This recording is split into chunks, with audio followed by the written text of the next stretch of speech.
آپ کے ساتھ ہم شیئر کر رہے ہیں مزار اقبال لاہور کے یہ منظر جہاں پر گارڈز کی تبدیلی کی پروقار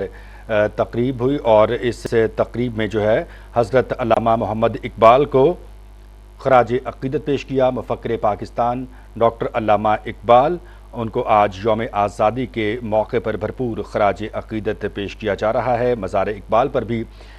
مختلف عسکری، سیاسی اور سماجی شخصیات کی آمد کا سلسلہ جاری ہے اور اس موقع پر اہلیان لاہور اور ملک بھر سے آئے ہوئے جو لوگ ہیں مزار اقبال پر حاضری دے رہے ہیں۔ حضرت علامہ محمد اقبال کے ساتھ بھرپور محبت کا اظہار کیا جا رہا ہے، خراج عقیدت پیش کیا جا رہا ہے ان کو، اور یہ حضرت علامہ محمد اقبال کی شخصیت ہی تھی جن کے بنیادی افکار انہوں نے اپنی شاعری کی صورت میں برصغیر پاک و ہند کے مسلمانوں کے سامنے رکھے اور انہی کی بنیاد پر ایک نئی روح، ایک نئی فکر اور ایک نیا بلبلہ آج ملک کے کونے کونے میں ہر شہری سرشار ہے اور ہر لب سے یہ دعائیں نکل رہی ہیں کہ خدا میرے وطن کو سلامت رکھے تا قیامت رکھے۔ لاہور ڈاکٹر محمد اقبال کے مزار پر گارڈز کی تبدیلی کی پروقار تقریب، مفکر پاکستان، شاعر پاکستان، اور آپ کی شاعری ہی کی بدولت اگر ہم پاکستان کی تخلیق کے حوالے سے بات کرتے ہیں، پاکستان کے ویژن کے حوالے سے بات کرتے ہیں، تصور پاکستان کی بات کرتے ہیں تو یہ آپ ہی کی آئیڈیالوجی تھی، یہ حضرت علامہ اقبال ہی کا نظریہ تھا، یہ انہی کے افکار تھے اور انہی کی شاعری تھی جس کی بدولت اس وقت کے مسلمانوں میں ایک نیا ولولہ پیدا ہوا۔ الحافظ آصم منیر صاحب کی قیادت میں معرکہ حق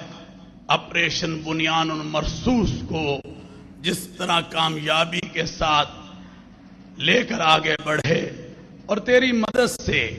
تیرے کرم سے ہم اس میں سرخرو ہوئے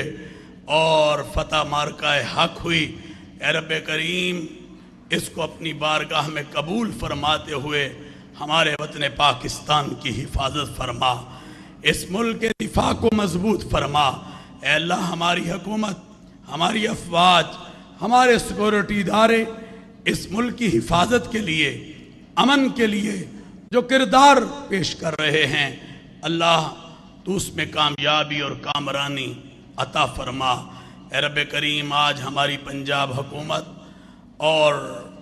یوم آزادی کے حوالے سے جو تقریبات کر رہی ہے اور آج حضرت علامہ اقبال کے مزار پر ہمارے مختلف وزراء تشریف لائے ہیں، اللہ اس یوم آزادی کی ان تقریبات کو قبول فرما۔ اے اللہ، حضرت علامہ کے افکار سے روشنی حاصل کرنے اور ملک و قوم کو، ہم سب کو چلانے کی توفیق عطا فرما۔ اے رب کریم، ہماری ان دعاؤں کو قبول فرماتے ہوئے اس ملک سے دہشت گردی کا خاتمہ فرما، انتہا پسندی کا خاتمہ فرما اور اس ملک کی حفاظت فرما۔ ربنا تقبل منا، اے اللہ، جیسے ابھی چیلم آ رہا ہے اسی طرح حضرت علی حجویری رحمت اللہ علیہ کا عرس مبارک بھی چل رہا ہے، اللہ اس کو عافیت کا ذریعہ بنا۔ جیسے عشور محرم میں ہمیں تو نے امن دیا، اسی طرح ان دنوں میں بھی امن عطا فرما اور عافیت کے ساتھ ہمیں گزارنے کی توفیق عطا فرما۔ ربنا تقبل منا انکا انت السمیع العلیم وتب علینا